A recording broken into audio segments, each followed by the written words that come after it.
Rapist है उससे और नाबालिग का रेपिस्ट है उससे कौन सा ज्ञान ले रहे हैं, ये कौन सी मालिश करवा रहे हैं, ये तो अब जनता के सामने आ गई सारी बात। जब तक SYL का पानी नहीं मिल जाता, हिंदी भाषी क्षेत्र नहीं मिल जाते, तब तक हम चंडीगढ़ में डटे हुए हैं और हमने अंगद का पैर जमा रखा। चंडीगढ़ पर हमारा हक है।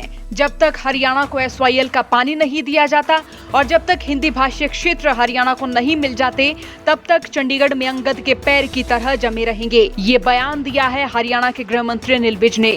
गाहे बगाहे SYL और चंडीगढ़ मसले पर चर्चा छिड़ ही जाती है तो एक और पंजाब के CM भगवंत मान SYL का पानी न देने की बात कहते हैं, तो वहीं दूसरी ओर हरियाणा के गब्बर कहे जाने वाले अनिल विज अडिग विज बनकर बार बार ये कहते दिखते हैं कि हम चंडीगढ़ और SYL दोनों लेकर ही रहेंगे। अब की बार उन्होंने क्या कहा, ये आप सुनिएगा।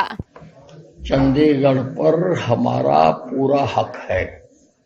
जब तक SYL का पानी नहीं मिल जाता, हिंदी भाषी क्षेत्र नहीं मिल जाते, तब तक हम चंडीगढ़ में डटे हुए हैं और हमने अंगद का पैर जमा रखा है। किसी की चिट्ठियां लिखने से ये पैर हिलने वाला नहीं है। नहीं, लेकिन वो कह रहे हैं कि विधानसभा के लिए जो जगह दी जा रही है वो ना दी जाए, जिस तरह से। नहीं, उनका क्या मतलब है इसमें? हम अगर अपनी सुविधा के लिए कुछ कर रहे हैं तो उनको कोई इतराज नहीं होना चाहिए। उसमें हमने जमीन लेनी है, हमने पैसे देने हैं, हमने निर्माण करना, तो उनको क्या तकलीफ है? सर, उनका कहना है कि पंजाब के गांव थे जो उजाड़े गए हैं, तो वो हिस्सा जो है पंजाब के ही हिस्से में आना चाहिए। हरियाणा अब इसके लिए वो ये कोई अथॉरिटी नहीं है। इसके लिए कई फोरम बन चुके हैं जिन्होंने ये अपने अवार्ड दिए हुए हैं। तो जो लेटेस्ट अवार्ड है, मान्यता अवार्ड जाएंगे। ऐसे कोई भी उठ के बोलने लग जाए तो उसका कोई वैल्यू नहीं। तो वहीं अनिल विज ने आम आदमी पार्टी के दिल्ली सरकार में मंत्री सत्येंद्र जैन के मसाज कराने के वायरल हुए वीडियो पर कहा कि आम आदमी पार्टी का चरित्र जनता के सामने पूरी तरह से उजागर हो चुका है। किस तरह से एक अपराधी जो जेल के अंदर है वो मसाज करवा रहा है।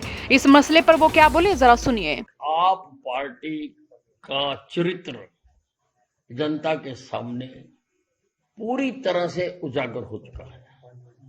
जिस भी प्रदेश में चुनाव होते हैं, पंजाब में होने जा रहे थे तो तब इनके नेता पीटे गए और कहा गया कि पैसे लेकर टिकटें दे रहे हैं। गुजरात में हुए तब इनके ऊपर आरोप लगे। और अब दिल्ली में आपने देखा कि उनके कार्यकर्ताओं ने उनके विधायक को पीटा है कि हमारे से पैसे लेकर टिकटें दी जा रही हैं, और स्टिंग ऑपरेशन भी दिखाया गया है कि किस प्रकार से पैसे मांगे जाते हैं। तो ये राजनीति तो कर नहीं रहे, ये तो दुकानदारी कर रहे हैं, ये तो बिजनेस कर रहे हैं राजनीति की आड़ में। और किस प्रकार से एक जो अपराधी जेल के अंदर है और वो मसाज करा रहा है और उसको वो कहते हैं कि फिजियोथेरेपिस्ट है, जबकि वो पोक्सो एक्ट में अक्यूज्ड है। तो अब उससे कैसे ये शिक्षा ले रहे हैं अंदर, किस प्रकार का इलाज करवा रहे हैं?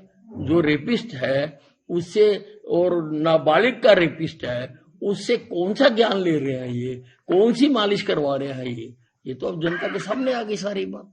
हालांकि विज ने CM मान को एक चिट्ठी लिखी है, लेकिन ये चिट्ठी मोहाली जिले के जीरकपुर रोड से परेशानी के लिए है। उन्होंने CM भगवंत मान को कहा है कि रामगढ़ से डेराबस्सी जाने वाली सड़क को 4 लेन किया जाए और इस सड़क पर अक्सर जाम लगा रहता है। तो एक और विज ने CM मान को चिट्ठी लिखी है, तो वहीं दूसरी ओर तलख तेवरों के साथ SYL और चंडीगढ़ बाबत वो पंजाब सरकार पर कटाक्ष भी कर रहे हैं। अब देखना होगा विज साहब की चिट्ठी पर मान साहब क्या जवाब देते हैं। ब्यूरो रिपोर्ट हरियाणा तक। चौगरदा की खबरों के लिए बने रहिए हरियाणा तक के साथ।